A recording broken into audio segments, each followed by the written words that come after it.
আসসালামু আলাইকুম প্রিয় দর্শক। তো আমি সচরাচর এগ্রিকালচার ও কৃষি নিয়ে ভিডিও করি এবং উদ্ভিদ নিয়ে। তো ফল নিয়ে অনেক ভিডিও করা আছে। তো আজকে এসেছি ফলের আচার নিয়ে। তো আমাদের সিংড়া উপজেলা কোর্টমাঠে মিনি মেলা হচ্ছে, মানে তাঁত বস্ত্র কুটির শিল্প উদ্যোক্তা মিনি মেলা। তো এই মেলায় কিন্তু একটি আচারের দোকান আছে।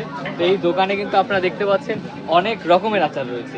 এখানে হচ্ছে মোরব্বা, মিষ্টি রসুন আচার, চালতা, আমলকি, জলপাই, তেঁতুল, অনেক রকম, এবং কাঁচা আমও কিন্তু এখানে রয়েছে। তো প্রিয় দর্শক, আচার খাওয়া কতটা ভালো বা কতটা খারাপ এইটুকু আপনাদের কাছে শেয়ার করি।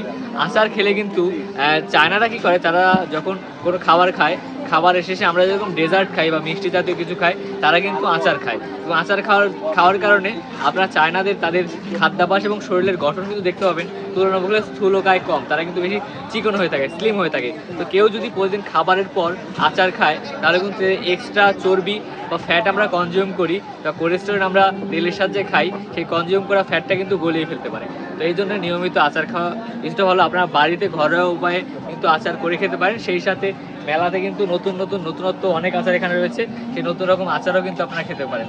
তো আজকে এ পর্যন্তই। আমাদের ভিডিও ভালো লাগলে অবশ্যই আমাদের চ্যানেলটি সাবস্ক্রাইব করবেন। আর আচার যদি ভালো লেগে থাকে, আপনার আচার প্রিয় বন্ধুকে মেনশন করুন এবং তার ভিডিওটা তার সাথে শেয়ার করুন। ধন্যবাদ সকলকে।